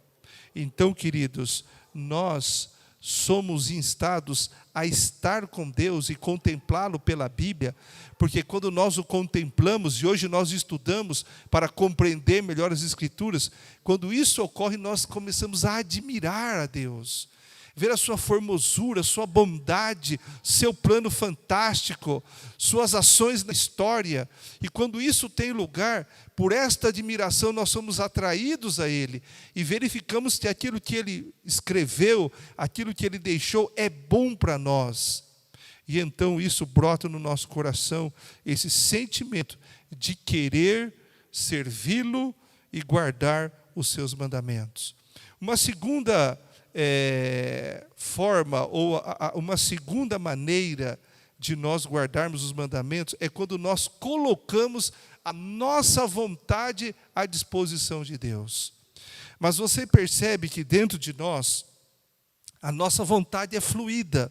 Às vezes nós somos tentados a exercer a nossa vontade contra os mandamentos de Deus. Mas quando nós colocamos a nossa vontade nas mãos de Deus, então nós vamos conseguir guardar os mandamentos segundo a orientação do Senhor. Entretanto, indo lá na essência das coisas, eu queria dizer uma coisa para todos vocês que estão me ouvindo. Na verdade, é muito difícil para nós, carnais como somos, pecadores como somos, guardar a lei de Deus.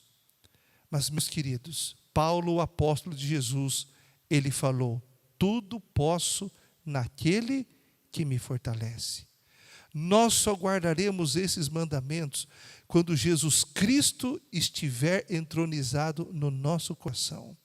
E quando nós permitirmos que Ele faça o seu querer e o seu efetuar em nossa vida. É quando isto tem lugar, é quando isto ocorre, é que nós guardamos a lei do Senhor. Bem, eu queria terminar então esta meditação dizendo quais os benefícios de guardar a lei de Deus. Já vimos que o Senhor deu ela de forma fantástica. Já vimos que ela nos estrutura para termos uma vida abençoada aqui nessa terra. Já vimos que ela é a maneira que nos ensina de forma prática a amar a Deus e ao semelhante. Já vimos que para guardá-la devemos ter uma admiração por Deus, ceder a Ele a nossa vontade e depender de Cristo. E eu queria finalizar com esta questão. Quais os benefícios, o que é que você ganha, o que isso repercute na sua vida se você escolher guardar os 10 mandamentos? Bem, essa semana eu li, eu meditei, eu estudei a respeito de um jovem rei, o rei Josafá. Josafá, ele governava uma parte de Israel. Quando Davi deixa o trono, Salomão assume depois do seu reinado, Israel se divide em 2.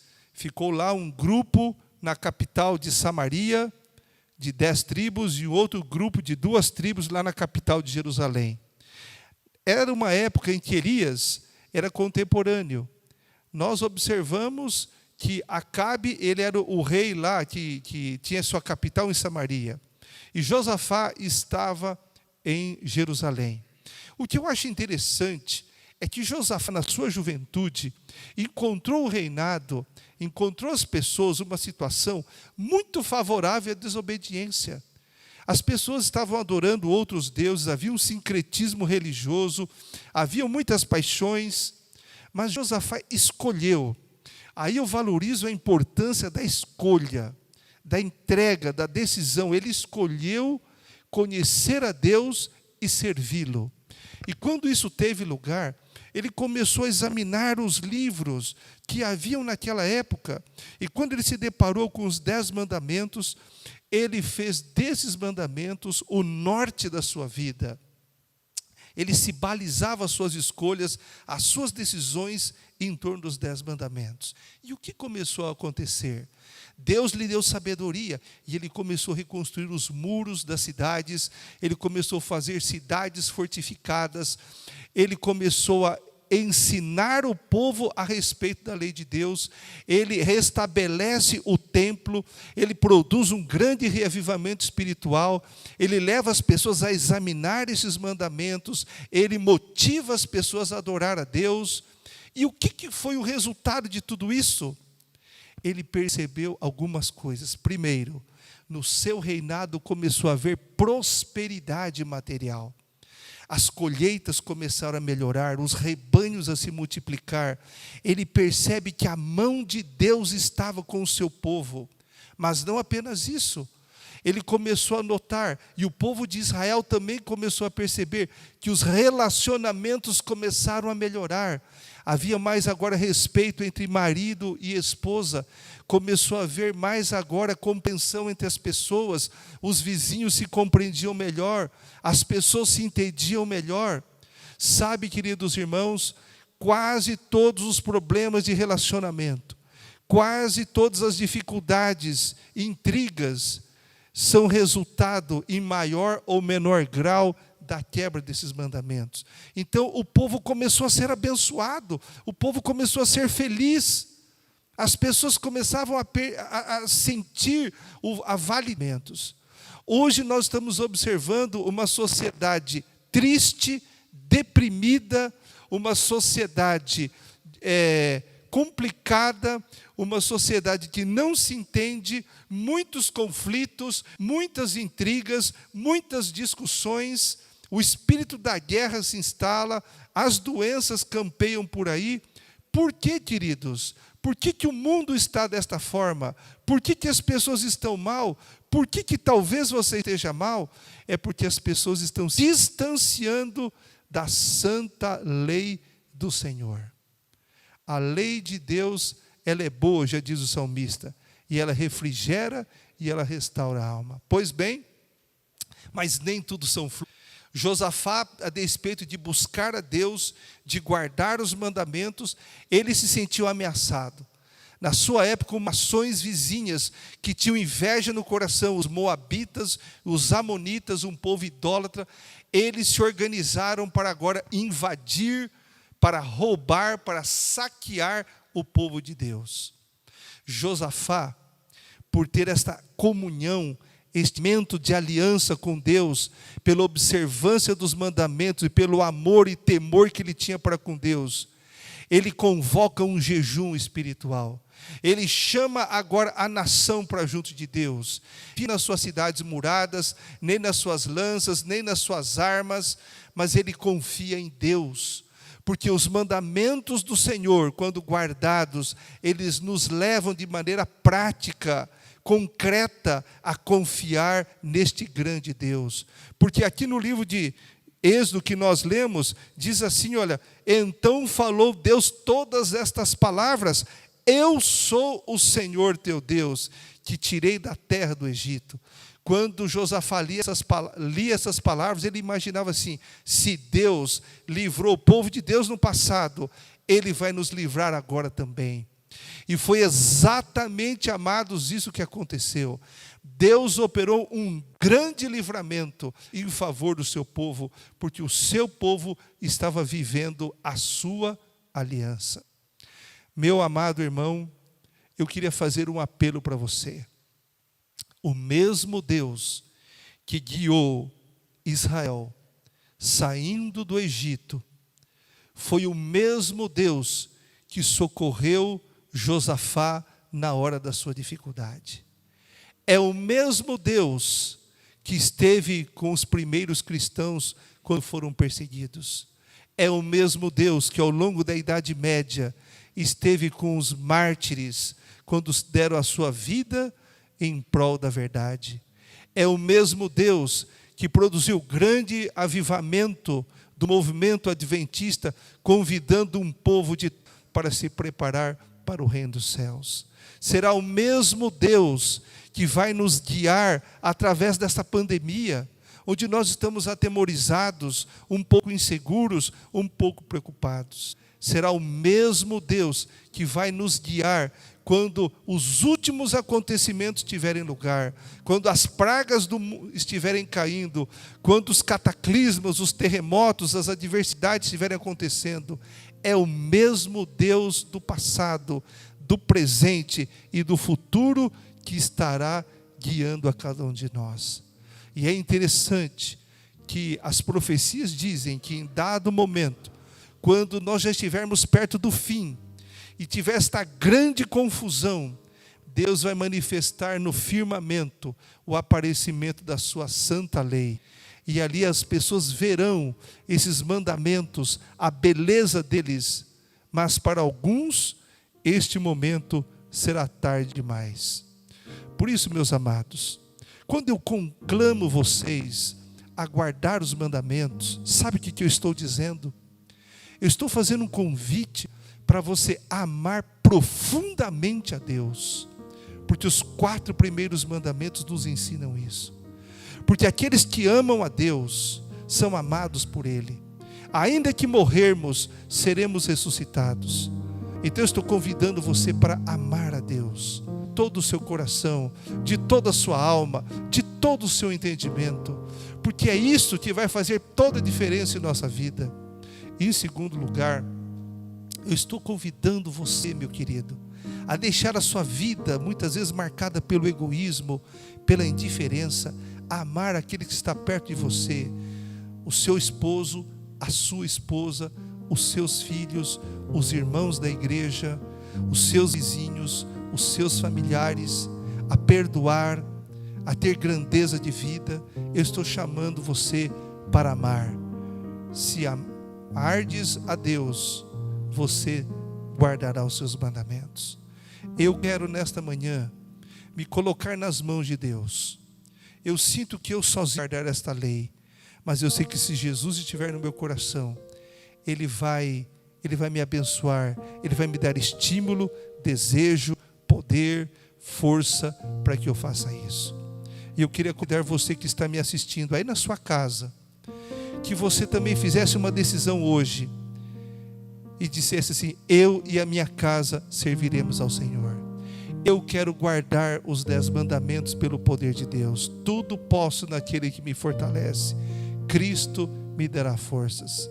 Se esse é o seu desejo, eu quero orar para você, ou por você, para que Deus te ajude, Ele te fortaleça, para você ter a alegria de amá-lo e amar o próximo guardando os mandamentos. Eu quero convidar o Alan, ele vai cantar um hino para nós.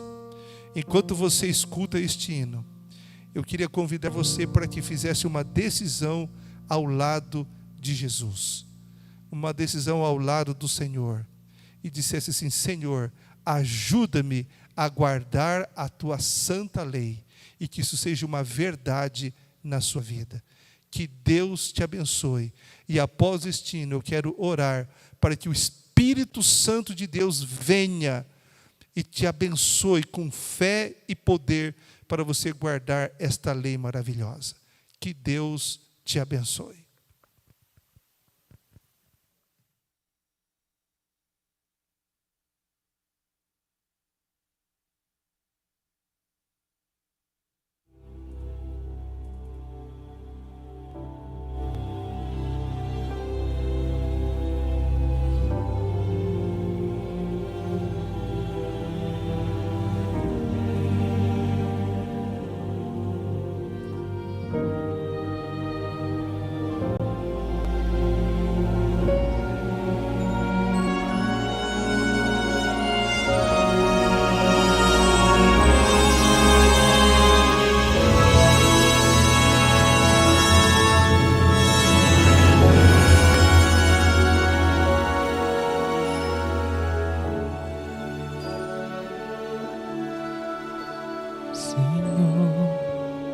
De que vale o meu esforço se não tiver amor? Para que servem as teorias se não tiver amor? E falar com eloquência sem estar em comunhão não atinge coração, mas, Senhor, compreendo que é preciso sentir o teu amor. Senhor, eu te entrego meu viver, dedicando todo ser ao poder redentor deste amor. Senhor, vem estar comigo sempre. Quero ser eficiente no serviço ao semelhante, muito mais transbordando em amor.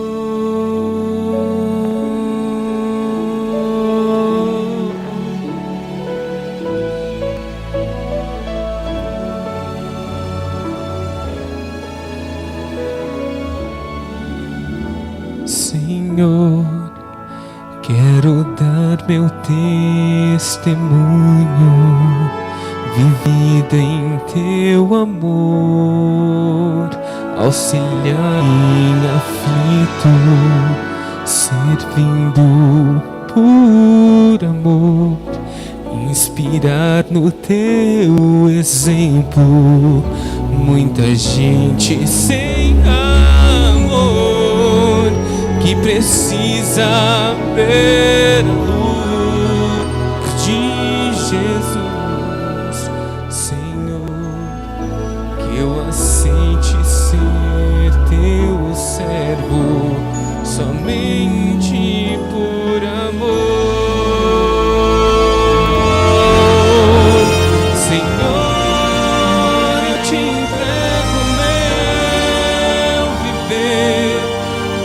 invocando todo ser ao poder redentor deste amor, Senhor. Vem estar comigo sempre, quero ser eficiente no serviço ao semelhante, muito mais, transbordando em amor, Senhor. Vem estar comigo sempre, quero ser eficiente no serviço ao semelhante, muito mais,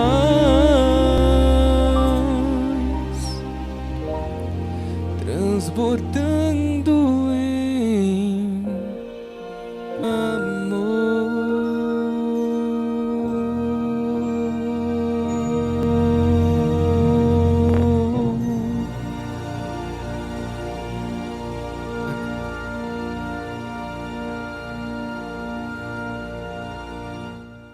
Vamos orar. Querido e amado Deus que estás nos céus, nós queremos te agradecer porque o Senhor é o Deus da liberdade e da salvação. Obrigado, Senhor, porque nos chamaste das trevas para a maravilhosa luz. E muito obrigado, porque há tantos anos atrás, lá no Monte Sinai, com teu próprio dedo, o Senhor escreveu esses 10 mandamentos, que são uma bênção em nossa vida. Senhor, nós queremos muito guardar esses mandamentos, na sua essência, na sua totalidade. Mas, Senhor, nós somos pecadores. Sem Ti, nada podemos fazer. Pelo contrário, Senhor, nós nos frustramos.